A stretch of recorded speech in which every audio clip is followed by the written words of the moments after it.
মিলন মেম্বারকে উদ্দেশ্য করে বলতেছি যে কাকু আপনি কি বিচার করে দিয়ে গেলেন। সকালবেলা আমি 3 দিন ধরে না খেয়ে আসছি, এমনি আমাকে বাদ দেয় না ওরা। আমি কয়দিন ধরে শরীর অসুস্থ, তার জন্য কাজ করতে পারি না বিতাই ওরা আমাকে বাদ দেয় না।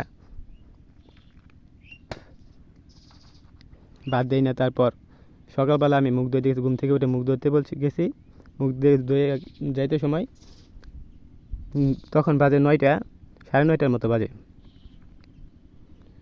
সামলে যেখানে টিউবওয়েল ঠাসে দেয় সেখানে প্লেট বাড়ি থালা বাসন ছুঁয়ে দিছে আদাতের বউ। সেটা তো আমি দেখি নাই। আমি মুখ ধুইতে গেছি, আমি তো এমনি অসুস্থ, 3 দিন ধরে না খেয়ে আছি, অনাহারে অনভুক্ত।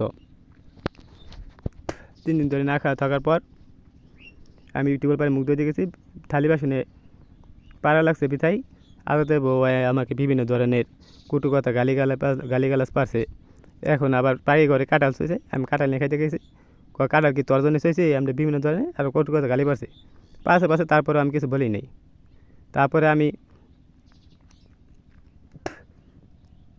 ওই জন্য রুমের ভিতরে যাই, আমার গাইল পাড়তেছে। তারপরে আমি যাই ওই গালি পাড়াতে, পরে আমি রাগে মাথায় যাই ওর কয়টা গাইল পাইরে 2টা চর মারছি।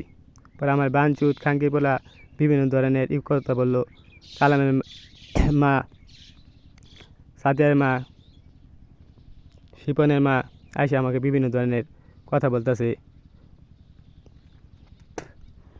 ওদিনকে রাইতে বেলাও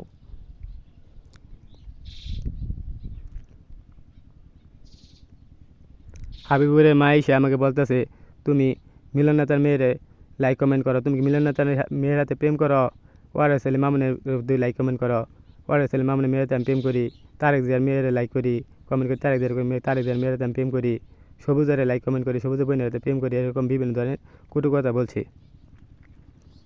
তারপরে সকালে আদাতে বউ মিলন মেম্বারের কাছে আইসে বিচার নিয়ে। মিলন মেম্বার বুঝাইতে যায় কালকে বিচার করতে চাইছে, যাই বললো ওই 3 দিন ধরে না খাই আছে, তুমি ওকে বাদ বাইরে দেও। পরে শিপনের পাঠাই দিল সাথে, শিপন যে নামে দিল বাদ বাইরে দিবা কইলো। আদাতের ওদিকে শিপন গেছে গাড়ি দেওয়া গেছে কইছে রে।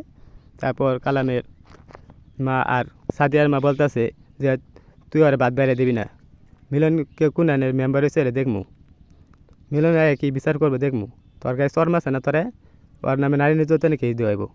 আমি কি ওরে উন্না ধরে টান দিছি নাকি ওকে আমি দর্শন করছি যে আমার নামে নারী নির্যাতনে কেস দিবে, আমার নামে বিভিন্ন ধরনের মামলা দিব, আমার বাদ দেবার না করে ওরা বাদ দেওয়ার কেডা, ওরা কোনানে গার্জেন, ওদেরকে নিয়ে কি বিয়ে দেওয়া হয়েছে? অসম মেম্বারের পোলা সরবকে নিয়ে বিয়ে দেওয়া হয়েছে, ওরা ওর কাছে আসবে, ওর বউ ওই নিয়ে আইব নাকি নিয়ে আইব, ওই গার্জেন বুঝবো।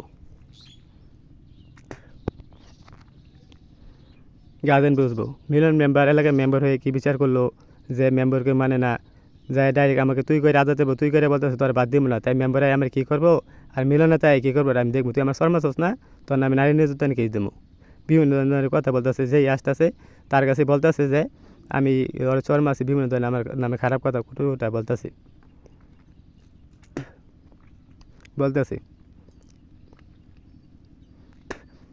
তা নিয়ে বেড়াতে আসে 6 মাস 7 মাস পর আমার বাবা মা 2জনে মারা গেছে। এখন রুম হইলো 3টা, ওই রুমে ছোটো ভাই আর বউ থাকে। এই রুমে খালি এই রুমে ফ্যান আছে, আমি যে রুমে থাকি ওই রুমে কোনো ফ্যান বা কিছু নাই। এখন তো ওই রুমে থাকতে পারি না, ওর ফ্যানের নিচে থাকার অভ্যাস। তো তানিয়া আছে, তানিয়া রাতে থাকে আর কি, ছোটো 2 ভাগ্নি আছে, তানিয়া সহকারে থাকে। সাদিয়া মা বলে যে তানিয়া রাতে রুবেলে ফুকটি মারামারি করে, এটা বলে ওই বাড়ি এইসব কথা বলে যায়। এখন সঠিক দ্বিতীয় যদি না দেখাতে হয় নারী নির্যাতনে কেস দেওয়া হবে সাদিয়ার মায়ের নামে। মিলন নেতাকে উদ্দেশ্য করে বলতেছি, কাকু আপনি এই ভিডিওটি দেখতে আপনি চোখে গেলে আপনি এলাকায় এসে সঠিক বিচার করে যান। ওয়ারিস মাহমুদ কাকু যদি এই ভিডিওটি চোখে পড়ে আপনি অবশ্যই থানার পুলিশ র্যাব সাংবাদিক দিয়ে পাঠিয়েবেন। আমি যদি কোনো অন্যায় ত্রুটি করে থাকি বা তারেক জিয়ার কাছ পর্যন্ত এই ভিডিওটি যেতে পারে, বা ছাত্রদল বিএনপির কমিটির সদস্যকে আমি উল্লেখ করে বলতেছি এই বিষয়টি সঠিক পথে করার জন্য। আমি অন্যায় ত্রুটি করে থাকলে, আমার ভুল ত্রুটি হয়ে থাকলে আপনারা আমাকে যা সাজা দেবেন আমি তাই মাথা পেতে নেব।